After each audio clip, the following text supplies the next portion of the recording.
Oh, I'm asking it to. Will it go though? Oh, maybe not. All right. Well, I don't want to do that if we're live elsewhere.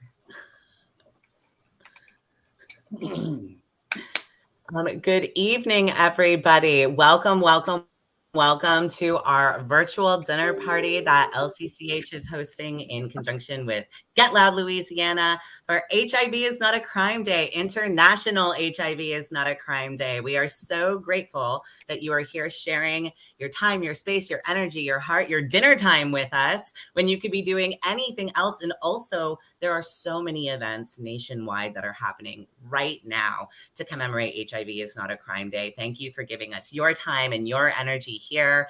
And the good news is that most of us are going to be recording this stuff. So if you had to pick and choose who you were going to be engaging with, whose dinner you were going to be sharing time with, you'll be able to fill your plate elsewhere afterwards.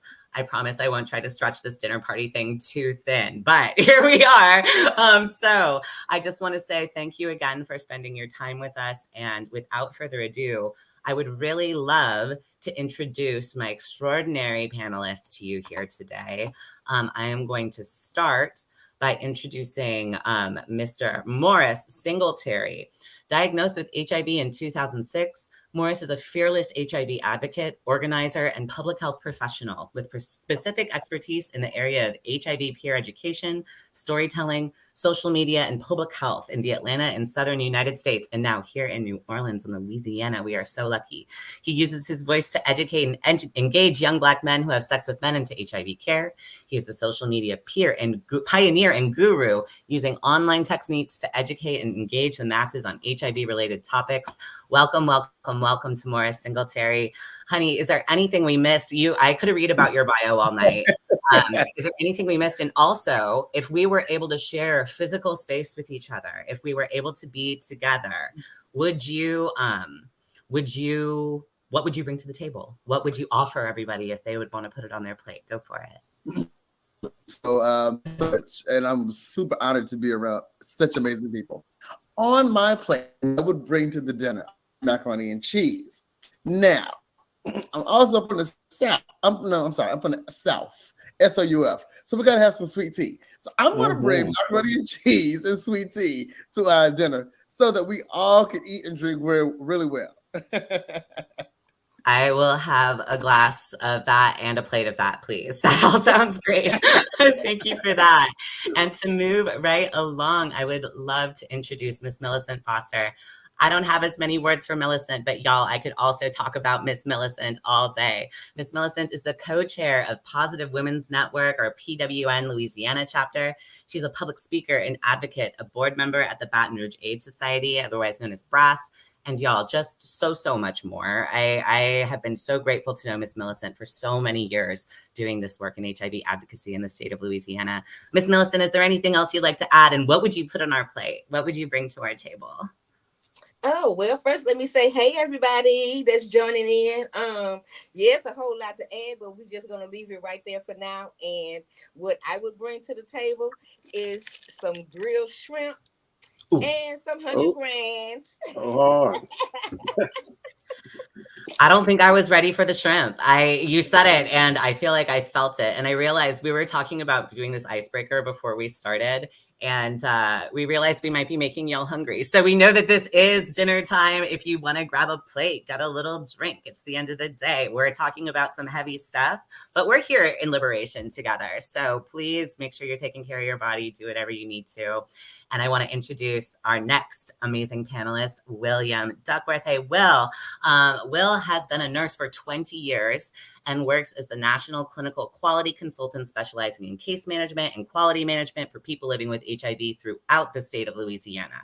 William is a director on the National AIDS and HIV Certification Board. William is a leading subject matter in HIV nursing and has led many peer provider education initiatives around HIV. Will is currently pursuing his DNP and plans to continue to be a champion for HIV policy and reform. Will, what did we miss, and what would you bring to our table if we could all share food together right now? Well, thank you. I think you covered it well, and just honored to be here. And for me, what I would bring to the table, I love sweets. So the desserts, the guilty pleasures, pies, cakes, I will be bringing all the sweets to the dinner party. Incredible, incredible, incredible. And Jenny, I don't want to leave you out either. As Get Loud Louisiana's statewide coordinator, do you want to give a quick little intro for yourself and let us know what you would bring to the table too? Sure. I'm glad to be here with y'all. As you've said, I'm the statewide coordinator for our Ending the HIV Epidemic Initiative in Louisiana. I've been doing this work here for about 5 years. I'm originally from San Francisco, and so I would really want to share some mission-style burritos with y'all because it's what I miss most, not being there, and I would love one right now. Oh, gosh. I spent a long time in the Bay Area working with World, who were one of the first organizations to serve women who were living with HIV in the nation. And I used to hit up a burrito truck at a specific spot on Lake Merritt. That was like my favorite. So bring that. And y'all, I would probably bring, because I'm from the Midwest, some biscuits. I am good with a biscuit. So that's what I would bring. And as I said, I'm the statewide coordinator for the Louisiana Coalition on Criminalization and Health. I am here wearing my HIV is not a crime t-shirt from HINAC. I got my HINAC pin. I've got a little skillet in my ear because we're here cooking up some justice together. And I am just so, so grateful to be here. And I want to tell you a little bit more about what we're going to be getting into here together for HIV is not a crime day. So we already got to know each other. If you want to throw your, I know that chat is a little unusual on StreamYard. I'm not sure how much y'all can see each other, but on your own individual platforms, throw your name, say where you're from. What are you doing here? What would you bring to our mutual table if you were able to? Because it's, so much of how we move this work is by knowing each other and connecting and getting to know where we're coming from and why we're here. So feel free to go off in your own chats, whatever platform you're streaming from. And while we're up here and you're chatting away, we're going to be giving you a quick overview of Louisiana criminal law and what we've been doing at LCCH throughout the last year to research how these laws impact community. And then the most important part, we want to hear from our community leaders who helped us build this movement, who helped us do this community research about what it was like to do the work. Like the work happens in the daytime, but we talk about how it impacts us at the dinner table, right? Like when we come home and we talk with the people that we care about, when we decompress with the people who care about our whole bodies, not just our bodies at work and with the movement work that we do, we get real. So that's what we will hopefully offer an opportunity for people to be able to share, because all the people you see on this Zoom screen, on this StreamYard screen, all work to try and move this stuff forward. And then if we've got time, we'll take a Q&A. And then we've got some really, really, really exciting news from LCCH that we want to share with you at the very end. So stick around. So I'm going to tell you a little bit more about our organization, LCCH, if you're not already familiar with us. LCCH was started in 2016 by people who were directly impacted by HIV criminal law. Robert Suttle is one of our national and international movement builders, creators, makers, movers, shakers, inspirational people who was right at the table because he experienced criminalization in our own state of Louisiana. And he brought together, along with other advocates, clinicians, people who are living with HIV, folks who wanted to see this law changed, who recognized that it was unjust. And so our goal with all of the work that we're doing is to better understand and educate our community about the real impacts of these laws and how why we need to change this law. Y'all, someone's alarm is going off in the background. I don't know if you can hear that car honking, but if you can, I apologize. Oh, they got it. We're good. See, this is what happens at dinner. Sometimes someone's car alarm goes off and then you gotta keep rolling.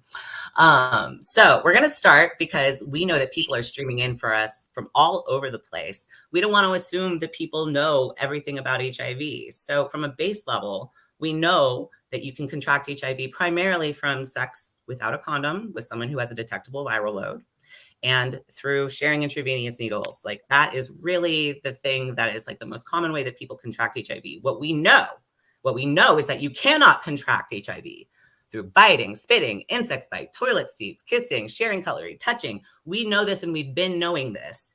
And yet our laws do not reflect the reality of this modern science. Our modern science also tells us that we know people who are living with HIV when they're on effective treatment, that they can get their bodies to a place where there's so little of the virus there that not only can they live their lives in a way where the virus doesn't impact really much of what they do on a day-to-day basis, but it is also scientifically impossible to transmit HIV to another person. And yet our laws do not reflect this. We also know that for people who are not living with HIV, there are so many things that we can do. We have so many tools in our toolbox to try and make sure that we can take care of ourselves, that we can mitigate our own risks or not based off of our own choices about what we want to do to pursue protection, whether that be condoms, whether that be pre-exposure prophylaxis or PrEP, or post-exposure prophylaxis, which is PEP, a medication you can take after you've been exposed if you catch it within 72 hours. So, we've got all of these tools in our toolbox, and yet our laws do not reflect what we understand about modern science. And this is not just a Louisiana issue. This is a really excellent map from the Center of HIV Law Policy that shows that 30 different states currently have HIV criminal law on the books. But what I want to start with, y'all, is that people are changing. People are moving. States are modernizing. Even though you see that number 30, there are people in southern states especially who have been organizing and collecting information and advocating to make these laws less harmful for people. But let's talk about what happens in Louisiana. In Louisiana, our laws are very, oh no, you can't see the presentation? Sorry, I was trying to see if you were already on that, but yes, we haven't been able to see the last few slides. It says that I'm sharing my screen right now. It's got the little blue box next to it. Wow, I've just been like soapboxing for you. You know what? Sorry, y'all. I didn't see that the presentation was trying to enter the room because it was on the level below all of our faces. So my bad. Hopefully y'all can see it now though. Yeah. Well, I'm glad that we made it here. Also, I just hope that I am so engaging and was using so much of my physical space that it was okay that you didn't have all that in the background. Thank you, Jenny, for catching that. You were, that's why I didn't realize. Cool. Well, thank you so much. I'm just going to keep us rolling because I want to focus on my other dinner guests. I want y'all to know what we're eating and what's on the table, but I want to focus on the rest of my panelists. So in Louisiana, and this is the map you can see. It's at the Center for HIV Law Policy. If you check out their website, if someone wants to put it in the group chat, you can actually click around and see what the laws are in your different states. So if you're streaming in from another state and are curious, check it out. It's a really excellent resource, and we have been so deeply, deeply supported by CHLP. Actually, one of our founding members, Mandisa Moore-O'Neill, is their executive director now. So we've got Louisiana power coming through in HIV decriminalization on so many levels. But let's get back to what's happening here. So in Louisiana, our laws are specifically about disclosure and exposure. And we say disclosure, we mean telling somebody your HIV status. But exposure is much more complicated. So the way that the law is written in Louisiana, it essentially says that if you're someone who's living with HIV, you must tell anyone who you may quote unquote expose to HIV, even if HIV can't be transmitted in that way, regardless of whether or not you have an undetectable viral load and it's impossible to transmit it to somebody else. It hinges the intent to transmit HIV on whether or not you disclose your status to somebody else. And if that immediately feels frustrating and wrong to you, we agree. If you're not so sure, let's keep looking at the information and see if we can dig in, offer you some more that might help you digest the meal we're bringing to you today. So when we talk about exposure, it doesn't mean transmission. A lot of people really assume that if someone's going to be charged with this, that they successfully transmitted HIV to somebody else and meant to, that they had a bad intention and they meant to. But that's not the way the law is written, and it's not the way the law is used. So it exposes exposure, not transmission. And it specifically talks about sex, but there's this second clause that says through any means or contact. And that is the way that this law is used in ways that don't align with our modern science. And we saw all of those ways that HIV can't be transmitted because of the way this law is written. If someone bites someone or scratches someone, a way that we know HIV can't be transmitted regardless of viral load or status in terms of being undetectable, they could still be charged, and they are still charged. So again, the intent to transmit, because it's not defined in the law, is really linked on whether or not somebody disclosed their HIV status. And there are so many reasons why someone might not disclose their HIV status to someone, especially if there was no possible way that they could contract HIV from that interaction. But it's really linked on the consent there. So whether or not you told someone your status. But proving that's really hard.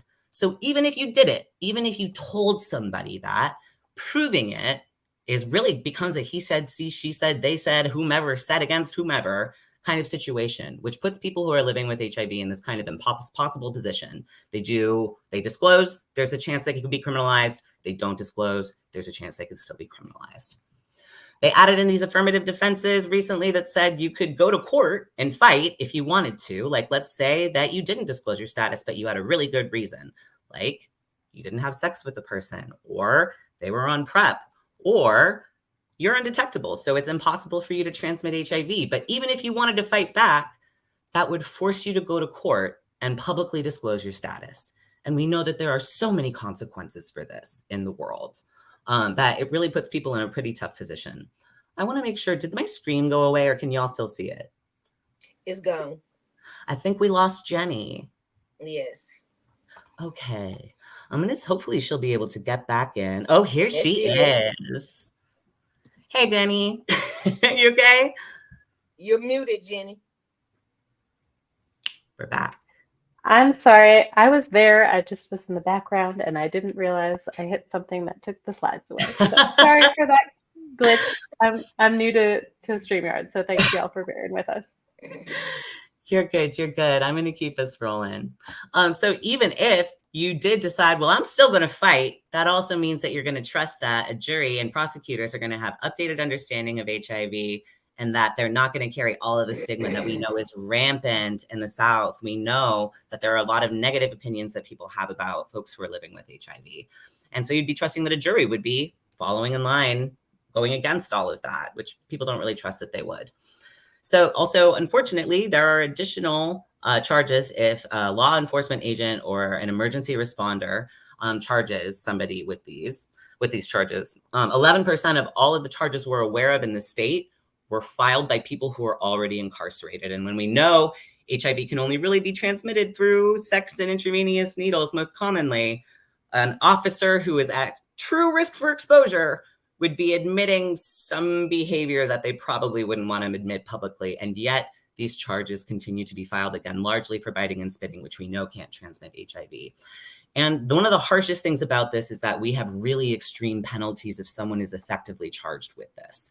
So in our state, it is an aggravated felony with mandatory prison time, up to $5,000 in fines, up to 10 years in federal prison. You're also required to register for 15 years on the sexual offender registry, which is one of the most harmful pieces of this, but I'm not going to get into that now. We could talk a long time about that. And we mentioned that if you're a first responder, the penalties are higher, which are listed there, up to 11 years in federal prison and up to $6,000 in fines.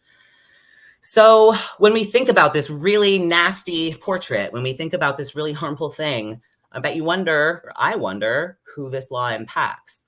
Well, the Williams Institute of UCLA, they did a study over all of the data that we have. And even though only 44% of the people who are living with HIV in the state of Louisiana are Black men, 91% of people who have received criminal charges are Black men. So we cannot pretend that this is not a direct tool of institutionalized racism. This is the carceral system doing exactly what the carceral system was built to do. This is not a mistake.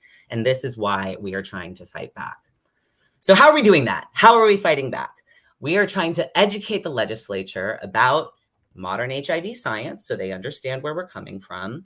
And we want to mobilize the community to uplift their voices about how these laws have impacted them in ways that maybe wouldn't be so obvious if you weren't someone who was living with HIV or didn't know or love someone who was.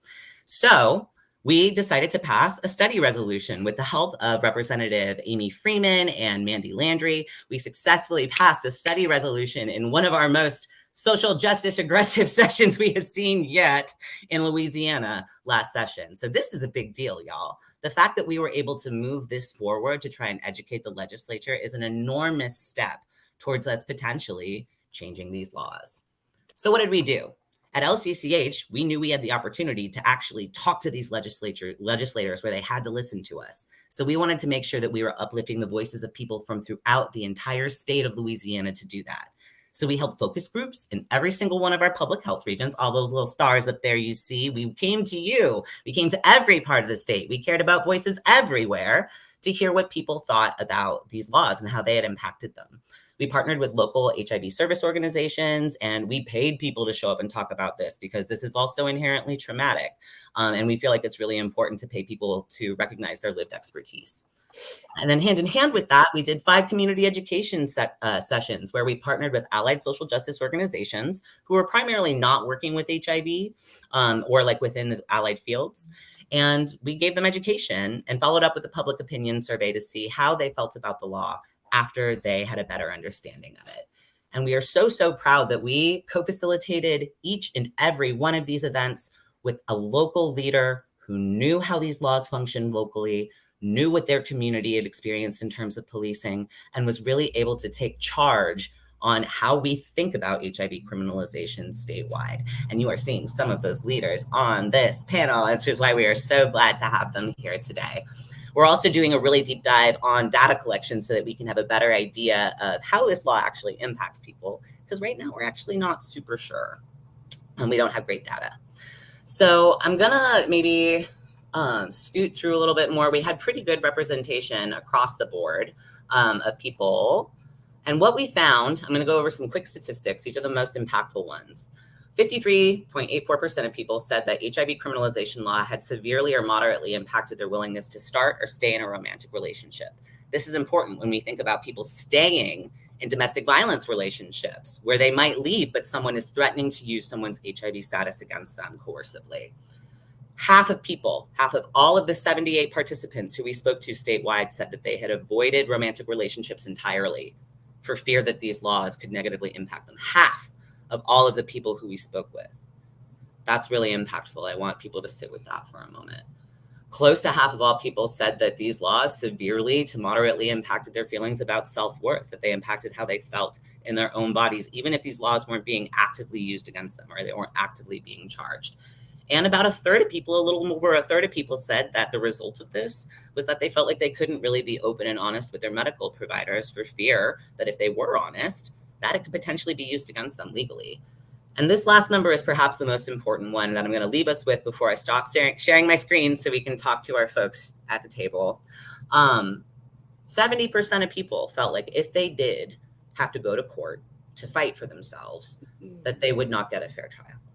And when we asked this question statewide, do you think you'd get a fair trial? I wish y'all could hear it. It was a chorus every time of no, hell no, absolutely not, no way, not in this state. People were very, very, very clear that they felt like even if they were charged, even if they were innocent, that they would not get a fair hearing. And that, my friends, is a problem.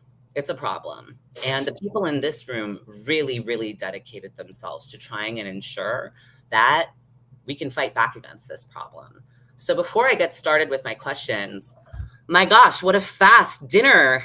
What a fast course we just had together. Are there any just like kind of like thoughts after that overview from everybody here?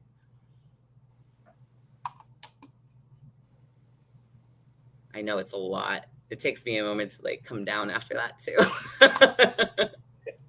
I would like to jump in real quick and say, seeing the numbers, seeing the percentages, and knowing that all of us were a part of that, it's still a little, I'm getting chills right now still, right? Because not only, and I don't like to use regions because I don't know if everybody knows regions, but the same thing that people felt in Lake Charles are the same things that people felt in New Orleans. It's the same things that people felt in Shreveport, you know what I'm saying? Or in Slidell. And so to know that that is, and let me use some political words, that the constituency is feeling that way should make a difference when it's time to do what we need to do behind the voter booth. It's alarming, yet it's inspirational because now we see that there is a push for better. Mm-hmm. Mm-hmm. That resonates with me a lot. You know, really, it was compelling how even though regionally, obviously, everybody's bringing like a slightly different experience, there was so much commonality in the harm that people experienced from this. Ms. Milson or William or Jenny, do any of y'all want to jump in on that and kind of like just like overall what that was like to kind of experience it? Just to kind of piggyback on what Moore said, overall, there were consistent themes throughout the state. And one thing that really jumped out to me as bearing witness to that is in every scenario that you asked the individuals, what would you like to say if you had the opportunity to say, and without fail, every single region said, we just want to be treated as anybody else, just basic dignity. And that's, that was profound in itself, given the stats, the numbers, the disparities of who is affected by this. It is, people just want to be heard. They want to be seen. They want to be treated equal. And that came through leaps and bounds on every single session. Right. Because number one, when you become HIV positive, that already puts a label and a target on your back.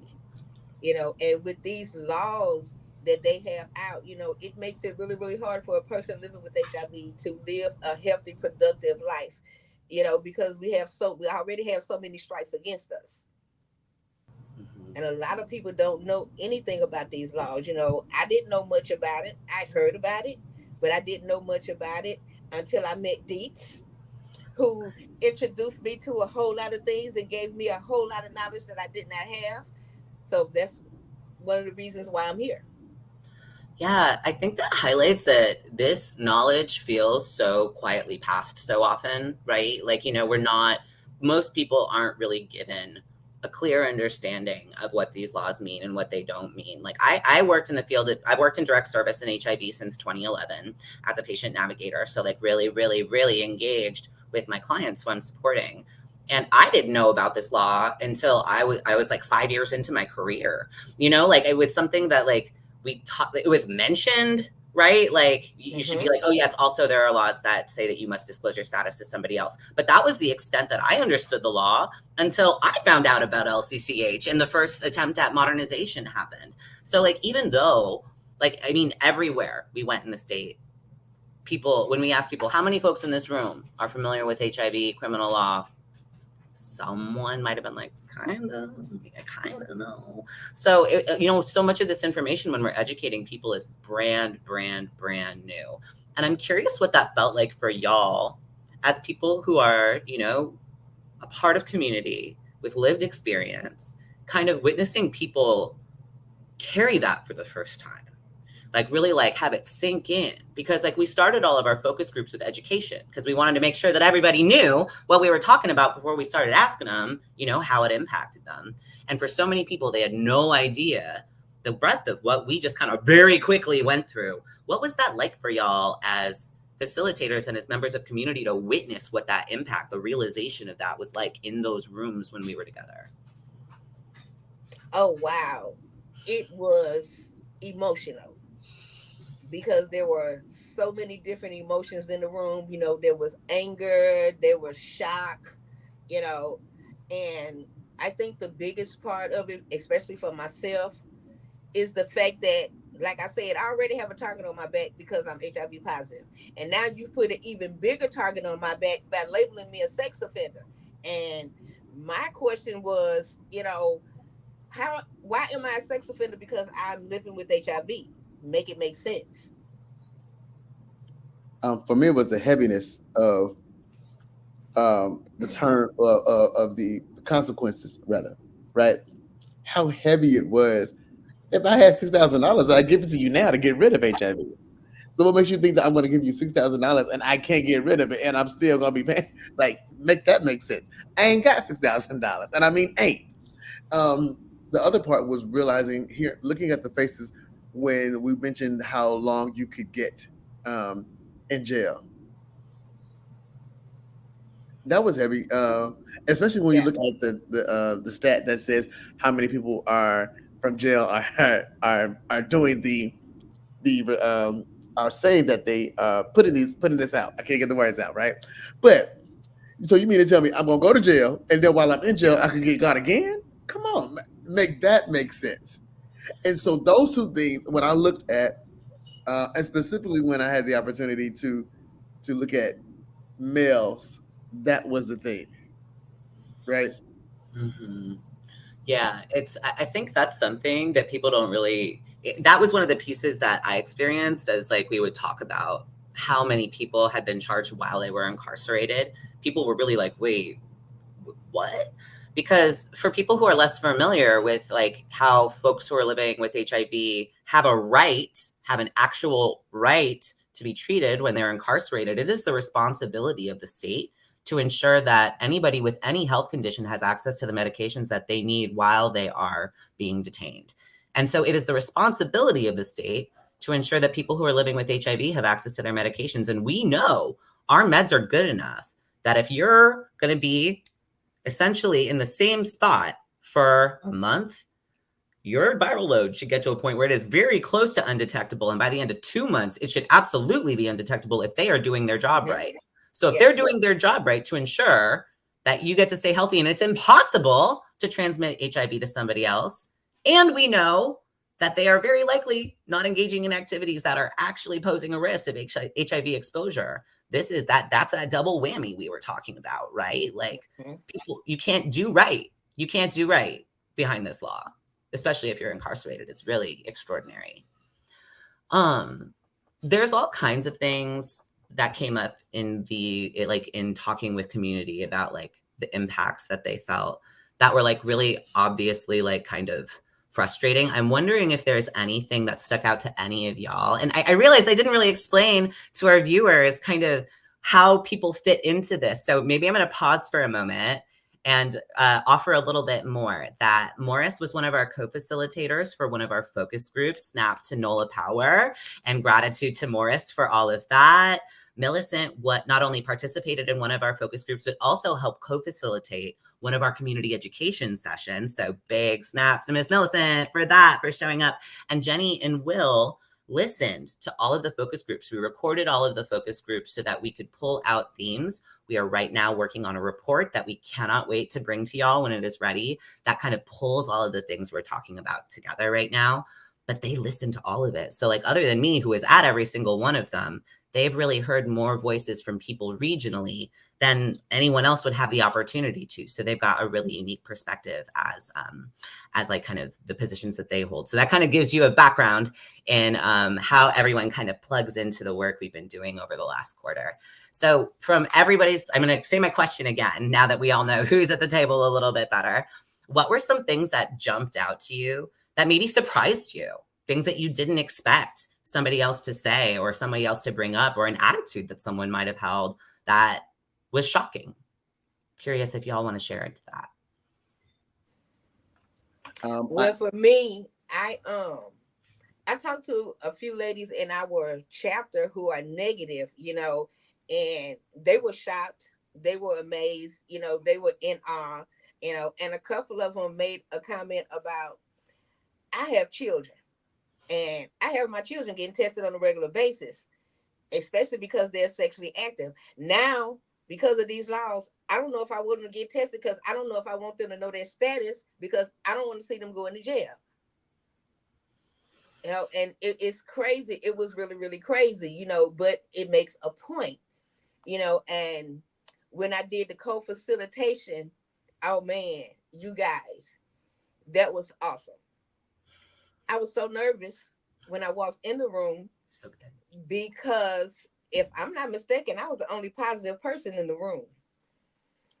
And it kind of made me a little uneasy at first when I first got there. But, oh man, Lori, the group Lori, oh, they were exceptional. They welcomed me in, they made me feel welcome. I felt the warmth, I felt the openness, I felt the welcomingness from everyone in the room. And as we were discussing doing the presentation and discussing the laws, I posed the question. I say, so they're saying that a person like me living with HIV can intentionally expose someone with my HIV. So according to the law, your intentional exposure means every time I walk out of my door, I'm exposing somebody to my HIV. And I posed the question to them, do anybody feel bad, feel negative, or feel that I'm exposing you? And they was like, what? No, that's crazy. That don't make no sense. How they got laws like that, So it was a really, really great experience for me. It was warm welcoming. I received so much love from the room. You guys, it was awesome. Yeah, and Oh no, go ahead, Morris. Go, go, go. I would like to jump in. We had a great group of people in ours, and shout out to our transgender community who showed up and showed out. And so my shocking part of listening was not only were they knowledgeable, but they were ready to come forward with solutions, right? And that made a difference, because it's one thing to know the law, is one thing to be effective, but it's one thing to say, hey, you know what, maybe if you looked at it this way, this would be different. And I see in the comments, right, they spoke about legislators not knowing the science, right? Which is why this is important, right? And so for me, the other heavy part about this was knowing that my transgender community not only had to know this, but live this in different ways than I do as a same gender loving man who's living with HIV, right? They go through so many more barriers than I do on a social level, not on a scientific level, but on a social level. And for that, they showed up and they were confident in themselves. And I was very proud of that. One of the things that and this is a personal thing, because I consider, although I was a co-facilitator, I was a part of the group, right? And this was a moment where my peers comforted me, because I felt, and I'm getting over it as I continue, this is year 18 living with HIV, as though I'm worthy of having love, living with HIV, right? Yes, I do. Yeah, you know this, right? But the reality of life is, when you look at those laws, it makes you think twice. Yes. And while they may be past me on that, they were very comforting. So we became a family in that. And it was we were all in the same place at the same time with the same energy. And that felt good. Yeah, that felt so consistent across the board, like, because we're talking about these laws, that they're not hypothetical, they're not theoretical, they are real, they impact people's lives. And I mean, there were multiple groups in which people who were participants were not only folks who were living with charges, the consequences of the charges, exclusively from people who had either disclosed their status or did not even know the people who had pressed charges against them, had never met that person, right? So like, when we talk about the ways that these laws are so loosely written that they could be used kind of unilaterally if the wrong person gets information about this, it's kind of astounding. And that meant that the space that we shared together felt, the word you used, Morris, was family. Because family takes care of each other. When the world outside is hard, we share information, we share resources, we share care, we share time, we share space. And I feel so honored to have been a part of it with y'all. And something that you mentioned, people who experience disproportionate like criminalization, like in that group, a trans identified person was like, I could just get pulled over because someone can tell that I'm trans walking down the street. Like a cop could pull me over just because I'm visibly trans.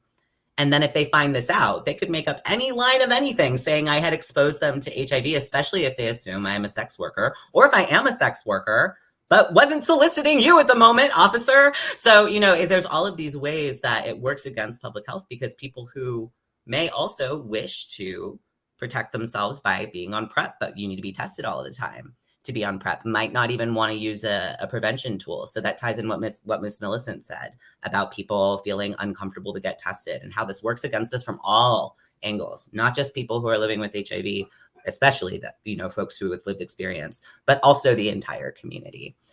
Oof. Well, before I keep going with questions, Jenny or Will, is there anything you wanna add? Because I'm getting all fired up now. I'm in the dinner mode. Oh, I love it. Another thing that jumped out to me as a nurse and a healthcare professional, several individuals reported hesitancy with their providers. They didn't feel comfortable with their providers, and nobody should feel that way. Compassion-based care is a real thing, and if there are providers that need to be educated to be more compassionate, because perception is reality. If anybody feels like that, they shouldn't have to feel like that. They should be able to feel that they have access to care and treated just like any other individual. That just stuck with me, with the individuals that stated they didn't feel comfortable talking to their doc or going to get care that they need. And everybody should have access to care.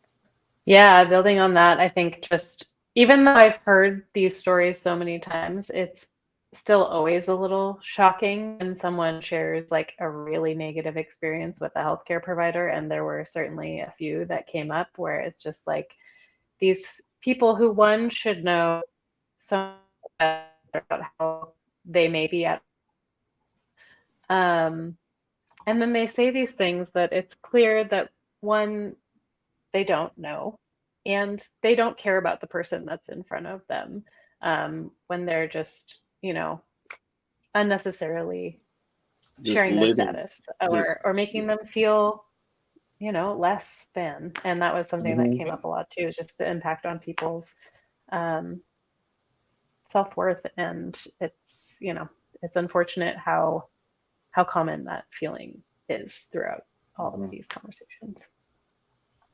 Right. And I've done patient navigation for like close to 13 years.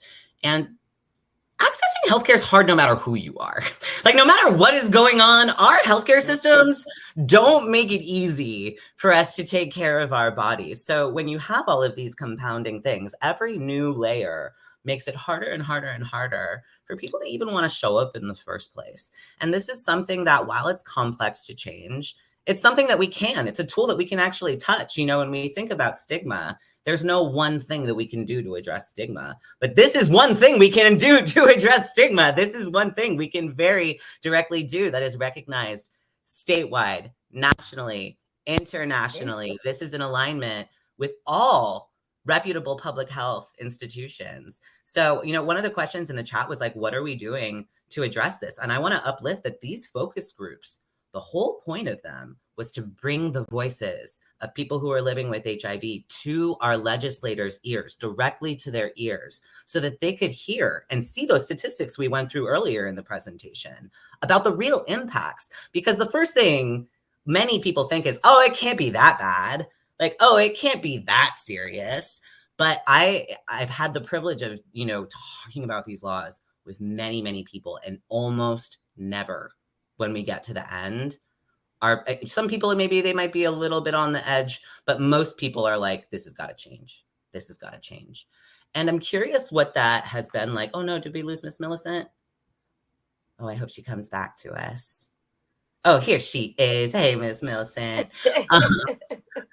Sometimes people have to get up from the dinner table for a moment. You got to get a glass of water. You got to come back. We are just rolling with each other. And I wasn't lying. I'm just going to keep stretching this dinner thing for the whole event. We talk, I've been working in the field of HIV for a long time. And a lot of the work that I have invested in is having conversations with people about how they should feel proud if they feel comfortable with being out about their status. That disclosure is something that can be freeing.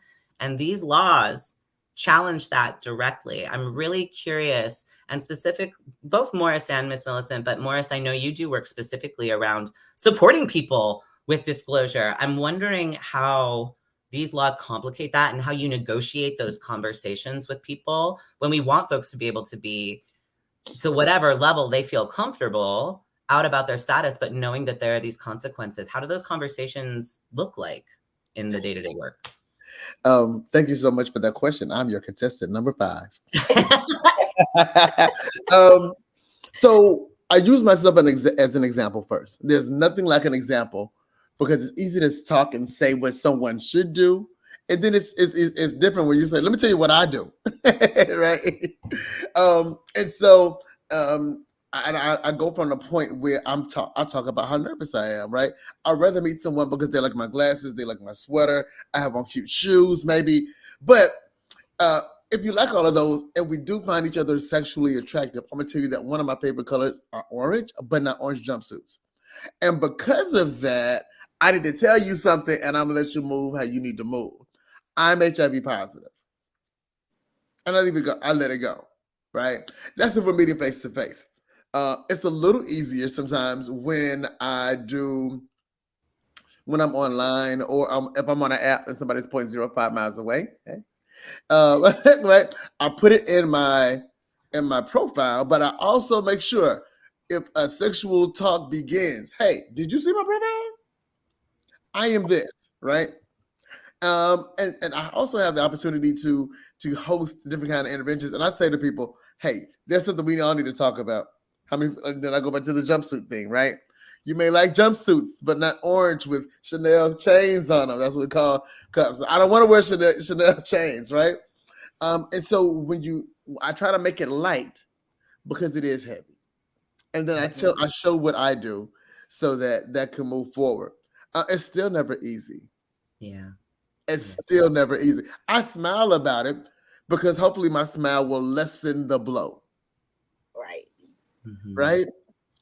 Yeah. But I still have to think about that. If I go out on Friday night and he's there, I got to have this talk with him. And that doesn't feel good because you know what I'm thinking about? I'm thinking about it on Wednesday. Mm-hmm. And then, you know, disclosure isn't an easy topic. No. You know, it's not easy for any of us.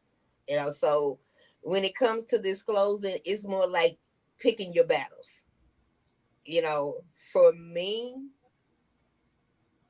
I don't have a problem disclosing to anybody anywhere.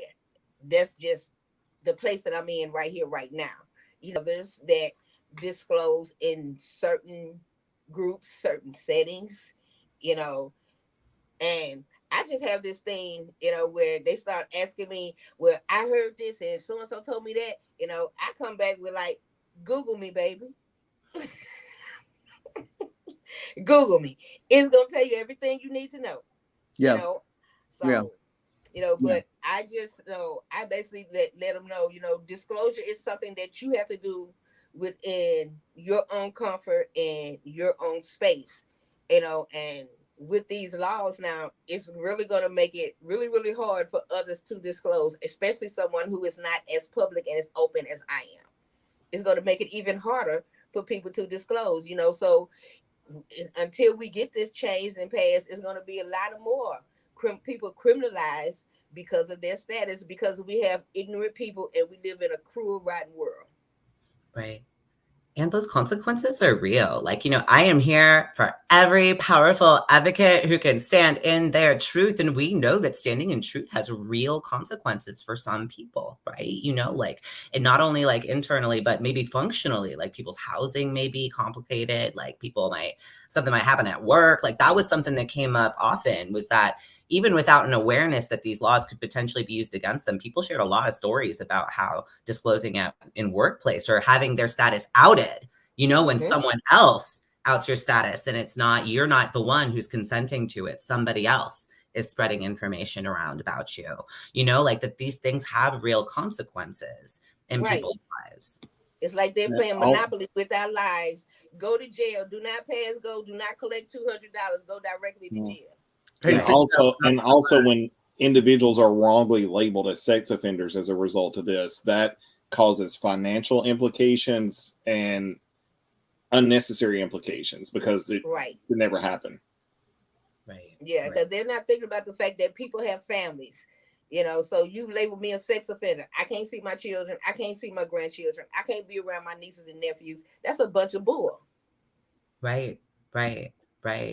And, you know, I think especially when we think about the kind of the ripple effects of this, like not only does that impact the person who is like having to go through this, but that impacts the young people in their lives too. They don't get to have their aunties at their birthday parties. They don't get to have their uncles at their graduations. And that is a violation for our entire community. That is a violence against our entire community. And like, this is why we wanted to hear from people about what this looks like, because like one person can go up and say, I have heard this in community. I have heard people say it. It is one thing to be like, no, you're going to hear from us. Like you are going to hear the voices of people from throughout the state, not just New Orleans, not just Baton Rouge, and though we love our urban cities, this is something that lives in the reality of people's lives from throughout the state. And because those realities are so different, even something that I noticed that I felt was really interesting throughout was that even though the vast majority of people were like, these laws 100% need to change, maybe even like fully repeal them, but like people felt really adamant about it. And some people felt like maybe there was some pieces of these laws that still made sense. So people who are living with HIV aren't in unanimous consent about, or consensus about how we should address these laws. I'm curious from y'all who were in individual settings that we heard people talk about this, what those conversations look like when you're in conversation with people who are living with HIV who think maybe these laws should stay. What does that look like and feel like for you in conversation with people who are maybe not on the same page yet? Well, me personally, I have yet to meet a person that's living with HIV that's in agreement with the laws. Yeah. So, like I've not met anyone who has agreed with it. I also have put myself in places of blue, right? And let's be honest, there are not all people who think like this that are that. And so I understand the question. Should I meet someone who thinks this way? First of all, I want to honor them for what they feel. That's number one. I never want to I can agree to disagree with you. I also want to let you know where in the fold you fall, right? I would hate for you to have been, and maybe they're in a different place. Maybe they are married, and maybe they did not contract HIV through drug usage or through sex. I don't know. Who knows? As other ways, right? Maybe they were born with it, so forth, so on, and maybe they've been living an undetectable life for their entire lives, and so they don't understand my struggle, and maybe they don't have a struggle. Oh, but if someone should get upset, because again, it's about exposure and disclosure. If you walk in the wrong room and you have on the wrong color, and that person decides to get mad at you, now you're on the same side as I am. I hope you never walk in that room, and I hope you always wear the same color. That's what I would tell them. Yeah. And also, I think that stems from a lack of understanding of U equals U status. Anybody that would want the laws to stay in place, and just like Morrison Mills, and I have yet to meet an individual who wants the laws to stay in place. But if they do, I think that stems from a lack of understanding of the undetectable equals untransmittable philosophy. There was a couple instances in the focus groups when that question came up. Individuals said, how is this different? Why isn't COVID criminalized? Or why isn't, that's an exposure to a deadly disease when HIV is manageable. And so it puts a lot in the context that there is need for education about U equals U. Yeah, and I think in addition to a lack of understanding, sometimes it's coming from a place of trauma and internalized stigma. I actually have had a conversation with someone who had this used against them, and they thought that the law should be there in some form. And it was a really difficult conversation. But I think, trying to maybe reframe and shift and try and get them to see it if someone else were in their shoes, or think about the ways that things could have been different in their own situation, or trying to kind of provide some other insight or education, and also help them to maybe heal wherever that's coming for themselves, because I think oftentimes that is kind of where seeing that come up of this internalized guilt or something like that. Yeah, I really appreciate that you uplifted the impacts of internalized stigma and trauma there, because because I have been in conversations with people, and I agree with Jenny, it's challenging, right? When we're taught that there's one set of tools to address harm, and that this is the only set of tools we've ever used. So I guess we should keep using these tools, even if we know that they don't actually work, because we're not sure what else to do. So I had an ulterior motive in asking that question. And the reason is that we heard from many, many, many people that we should repeal this law. We should get rid of it entirely. But what happens that we've seen in other states when people get rid of these laws fully is that all of a sudden people start using folks' HIV status against them with other criminal statutes in other ways. So saying that people's bodies are biohazardous weapons, things that sound really outlandish, but actually happen, because all of this sounds outlandish, right? So part of what we're trying to do with our study is to define the law into such a narrow session that for people who really do in the exceptionally rare instances, experienced someone who was intentionally attempting to transmit HIV and was successful in it, of which we have almost no data that even exists in our state. But for the few instances in which maybe true harm had happened, that those folks that there is, where I don't love any of this. I don't believe that any carceral response keeps us safer personally. I'm not even speaking for LCCH. I am speaking for myself. But in those instances that we can address that while making sure that other people are not caught underneath this law in all of these ways that don't make sense. In fact, we have some of the first case law that shows us that in the rare instances that we do have evidence of this happening, it was somebody who was not even living with HIV. It was a doctor who was inoculating people with blood of people who he was serving who were living with HIV. It's wild. Like, it's so out there that you can barely even believe that it's real. We have some of the first case law that proves that you can't prove transmission from one person to another medically, scientifically, because of that case.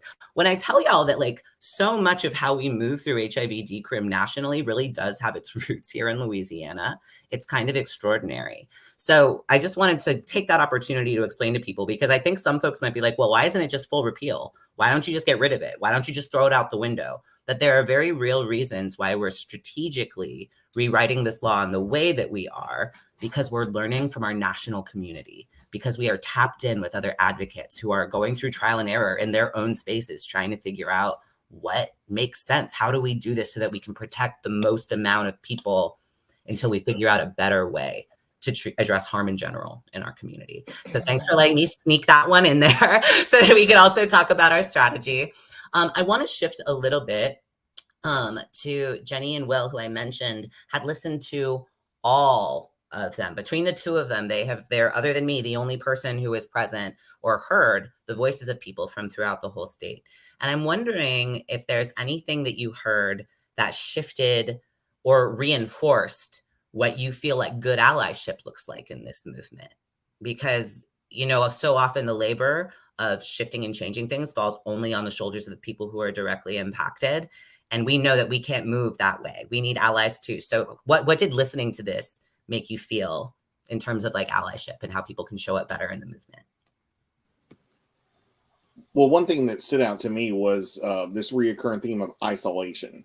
People said they felt alone. They felt, you know, their families turned against them. They felt they couldn't be around their grandchildren. And, you know, as an ally, I want people to know you are not alone.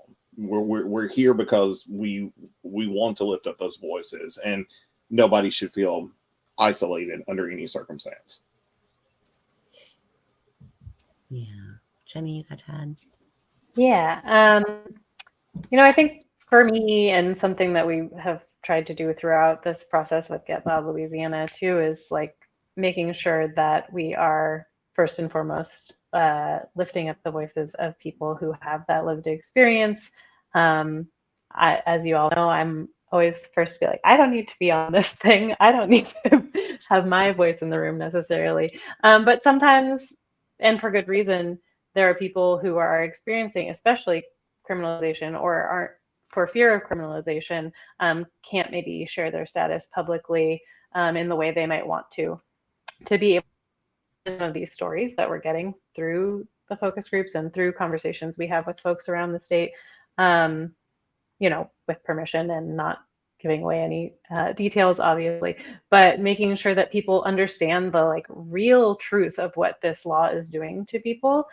Because I think especially our legislators, you know, there's so much moralizing around HIV and its transmission or exposure because it's sexually transmitted. And I think that they think about it as an issue of around sex, but like as we've talked about already, it touches like every aspect of people's lives, especially if they are being criminalized or the fear of criminalization. You know, it affects their dating life.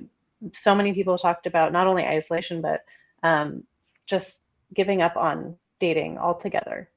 And, you know, we all deserve love and intimacy, touch, those are like basic human needs. So it's really affecting people at their core. And like we've talked about, and some folks in the chat, being able to be a part of your children, grandchildren's lives. So I think just sharing those sides of the story, when people maybe don't have the amplifier that if I do, that I can use, so that people better understand like how this is affecting people's humanity, Yeah.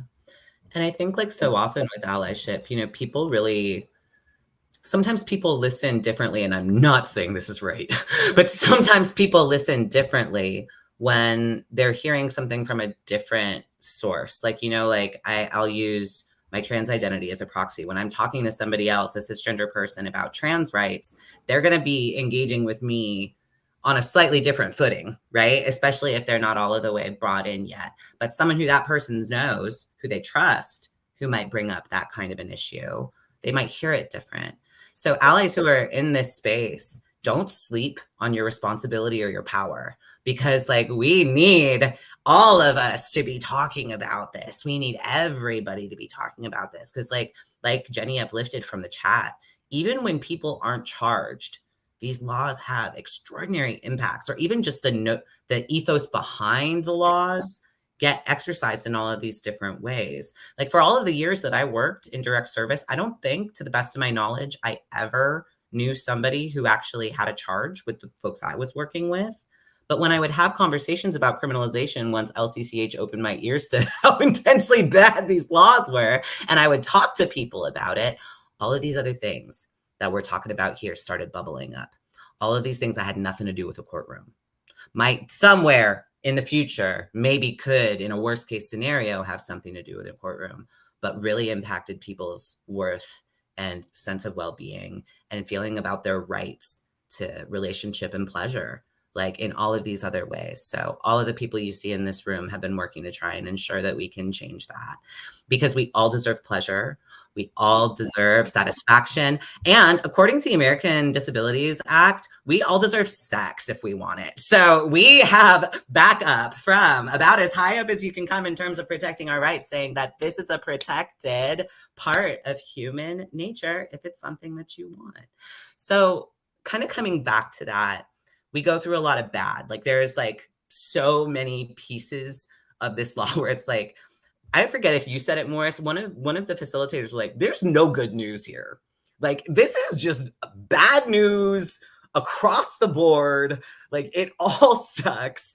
But one of the things, even though that was like a common thread in all of the focus groups and all of the community education sessions, something else that came up in the focus groups that brought me so much, I don't know, sense of like wholeness through this, was that everybody talked about how good love and good relationships and good people in folks' corner made this easier to bear.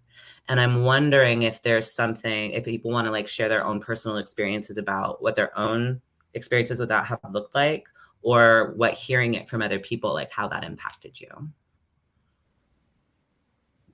I'll step up. That was, again, directly in our group. Yeah. The internal stigma that I carry on my own is bigger than the stigma that I speak about, and more than I share. So this is a moment right now.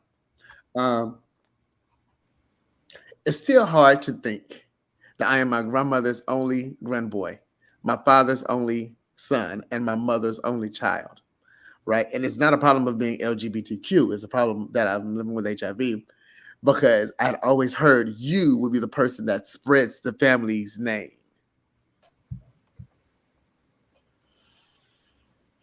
Right?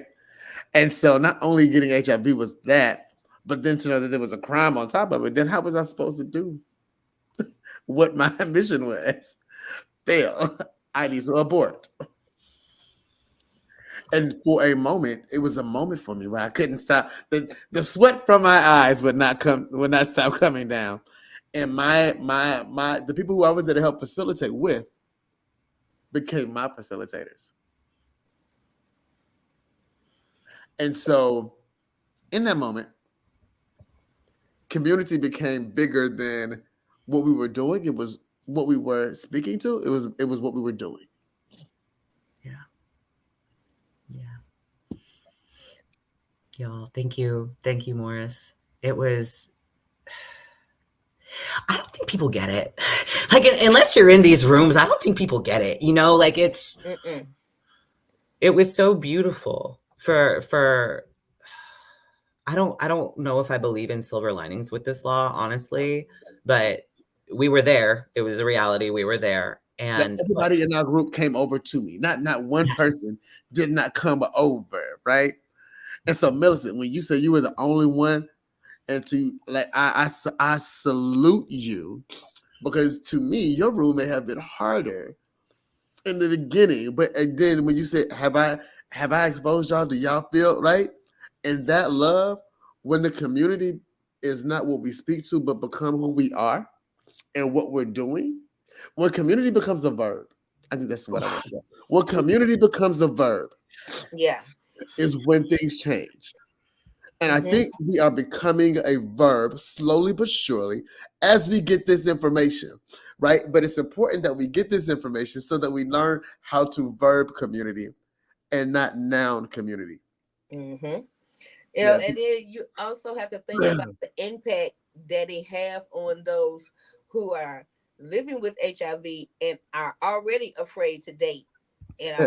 I've met a few women, even before I knew anything about the laws. I met a few women, once they got their HIV positive status, they were like, I don't want to ever date again, and a lot of these women were younger than me. So for a person like that who already have that internal stigma amongst themselves, now you just added fuel to the fire with these laws. So people are going to literally stop living out Yes. afraid of being prosecuted. Yes. Yeah. And I've seen it. I've seen people withdraw. In the beginning, I had to fight it. Like, so this year makes you 18. I did not start doing HIV right until year 10. And that just was just me taking my medicine, right? There were all kind of, that was a science part of it. That wasn't the mental part of me doing HIV, right? And the mental part of HIV is another story. And this is where this law affects even the more, right? Yeah. Because I know what science can do. Science works, but love heals. I say that often. And this law is loveless. Mm-hmm. Yeah, say it. Yeah, because it's basically telling us we don't have a right to live. We don't have a right to love. We don't have a right to be in healthy relationships. We don't have the right. We don't deserve the right to hold our person's hand because that's exposure, right?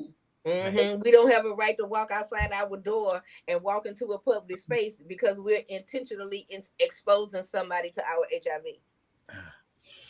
Kamaria Laffrey, who's who is like, oh yeah, can we just like anyone who knows snap for Kamaria? She is one of the leaders of the Zero Project, which is a national organization focused on HIV decriminalization. Robert Settle also helped start Zero Project. I'm telling you, Louisiana turns out when we experience injustice.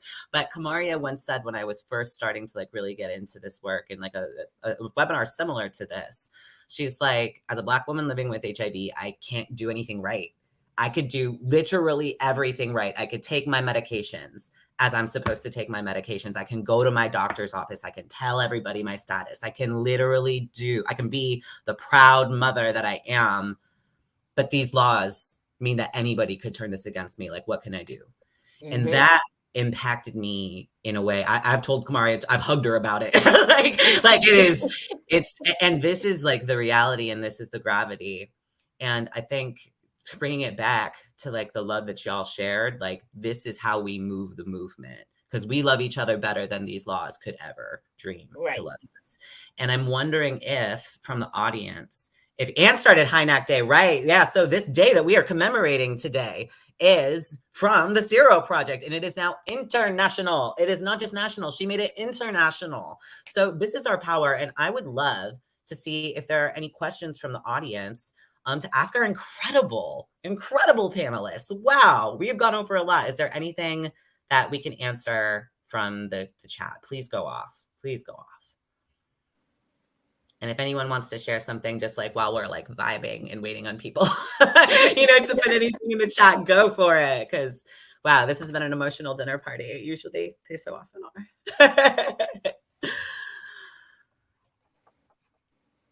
are. One of the things that I would like to point out is the fact that we did get to a part where we're doing a study. And so I'll take half a step, but before I take no step, right? I'm from Georgia, where we made half an inch, right? But if you give me an inch, I'm gonna go for the mile. Like I'm not going for the foot, I'm going for the mile. I would like to say, when it comes to legislators, they have to be put in office, and that's what we do. Mm-hmm. Mm-hmm. And I just want to put that on our plate, on our dinner, on our dessert plate. We put them in office. While we are asking them to do right by us, we put them in office. Right. And then you also have to think about the fact that the legislators help push the end of epidemic that we're trying to do. And you're talking about ending the epidemic by 2030. How are you going to do that when you're trying to already criminalize us who are trying to end the epidemic? It's not going to happen in 2030 with these laws in place in the state of Louisiana. It's actually going to make the epidemic worse. Right. And to piggyback on that, Millicent, the 2030 ending the epidemic, for us to be able to get there, people have to be able to test and not have the fear of test and to know their status. And, I know mentioned earlier, part of my allyship, as a nurse, I want every nurse or doctor to see this as important and to provide good quality care to the patients without any fear of biasness. It just really hurt me to hear individuals say that they didn't feel they had equitable care with their providers. And I want every doctor and every nurse to know this is important. People should be able to get tested, and they should be able to know their status and make empowering, informed decisions about their care with a supportive champion providers. And that's my goal as an ally to, sorry if I'm getting choked up. That's my goal as an ally, is to have everybody as passionate about it as we are, as the folks at this table. So. Yeah. And as healthcare providers, the goal should be, helping people achieve optimum health, and you want people coming back, and they're not going to come back if they are treated like dirt. And I think also to what Millicent was saying, not only do we need the laws to change, but all of the experts from the organizations who are calling for an end to the epidemic agree that these laws need to change. So we have that, that backing. Even our former president, who I don't like to give credit to, but even he agreed. So whoever that helps get on board, I'll take it. Right. And we know that many of you who are in this chat, who are watching and streaming from so many different platforms, that you are in this fight too. And we had an excellent question about how to get involved. Jenny, is my screen sharing, or can you help me share? Amazing. Do you want to let people know how they can get involved with Get Loud Louisiana? Sure. Following what I just said, one of the main pillars of our plan, Get Loud Louisiana, also includes updating these harmful laws. And we have several committees that meet regularly to work on getting all of the strategies that we created in our plan in 2020 off the ground. So there are tons of ways to get involved. We're always looking for partners around the state to come and talk to folks and learn about what's going on in their area and get people moving on some of these issues. So my email is there. Out our website, which was just revamped and we're very excited about, www.getloudlouisiana.org. You can find us on all the socials at Louisiana or on Twitter X, Get Loud LA. And we have an upcoming steering committee meeting, which is kind of like our full coalition meeting on March 22nd. So if you have any questions, please don't hesitate to get in touch with me or fill out an interest form that you can find on the website. Thank you, Jenny. And if all of y'all have felt like this conversation was fun and engaging and informative, guess what? Most people who organize around HIV are just like this. Like, we are a very special and incredible group of people. Yes. I mean, I'm gonna throw shine on us. I think we do it right. And standing in that legacy of like civil rights activism and direct action, like, you know, we are really standing on the shoulders of giants. And I'm so grateful to be here doing this work with all of you, because if you're in this room, if you're in streaming from someplace, you're now a part of this movement too. And I'm going to tell you how you can get involved with LCCH, but I said I had a surprise. I'm saving dessert for last. Today, on this HIV is Not a Crime dinner party, I would like to serve you the best, most delicious, most extraordinary dessert that we have all been working to create and bring to the table. We found out today that we formally filed an HIV decriminalization bill. I am so excited, y'all. This is huge. We have been working towards this ever since this law was created in 1987, and we don't know what's going to happen. Everybody knows that well, I don't know about everybody. If you're paying attention in Louisiana, you ought to know that we're headed up for a rodeo this legislative session, but we are not doing it alone. We are arm in arm with people who are doing racial justice, carceral justice, reproductive justice, LGBTQIA plus justice, climate justice. All of the justices are coming together to try and fight against this. And we are showing up at their tables too, because we know that HIV is impacted by every single one of those things. So we better show up too at other people's tables. So I just couldn't tell you how grateful I am. This could not have been a better gift on HIV is Not a Crime Day to find out that we have formally pre-filed. Well, we're awaiting a bill number, so we will let you know. But once we are able to have a bill number, we're going to need your voice. We're going to need you at the Capitol. We're going to need you to call your legislators. We're going to need you to tell your friends everything you've learned about here. And from LCCH's standpoint, this is how you can do it. You can join our coalition. You can come to our monthly meetings. They're every second Wednesday of the month from 11 to 12. Everything is virtual because we want people from throughout the state to be able to participate. And if you want to sign up for our listserv, you can do so at www.lacch.org. If you scroll down, there is a join our newsletter, and you will get updates on what we're doing legislatively. We'll get links for all of our meetings. Our next meeting is March 13th. And just as another, and we're also on Instagram. Follow us at Stigma Isn't Justice LA. And we're going to be continuing to promote other folks who are doing radical work around the state who we know y'all are probably going to want to get involved with. Or you can always, and y'all, if you couldn't tell, I really love talking with people about HIV decriminalization. So if you have an organization that you think would partner well with us, if you are just an individual who wants to get involved more and isn't sure how, we are so easily accessible. You can email us directly or email me directly at coordinator@lacch.org.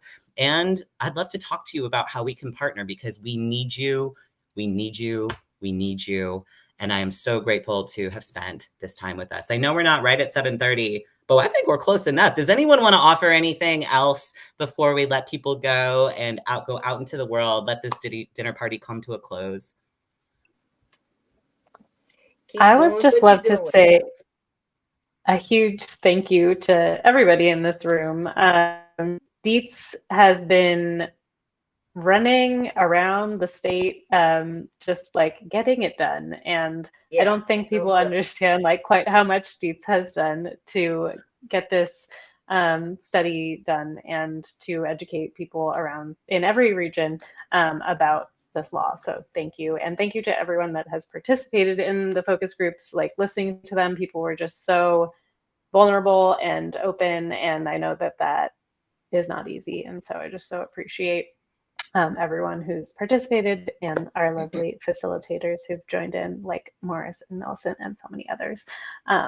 So yeah, I'm really excited that I think this task force that was created last year, like, really is part of the reason, or the reason, that we have a bill coming this session. And so I just, great gratitude to y'all. Yeah. And thank you, Deeks, for bringing this to life. Had it not been for you, we would not be where we are. Thank you so much for that. And I just want to give a shout out to everybody that joined us on the other side over there. Shout out to PWN Louisiana for showing up and supporting. Yeah, well, and actually, Millicent, do you want to say how people can get involved with PWN if they want? Y'all, you want to talk about radical people doing work nationally and in Louisiana, PWN, turns up, turns out. Do you want to tell people how they can get involved with y'all? Oh, yeah. Just go to pwn-usa.org. Look for the Get Involved. And whatever state you're in, look for whatever chapter the chapter for that state that you're representing. Louisiana is in there. Yes, we are. We are in there. We are active, and we are showing up. Morris, I know you do amazing initiatives too. Is there anything you want to plug? Well, we've got just a minute or two left for folks.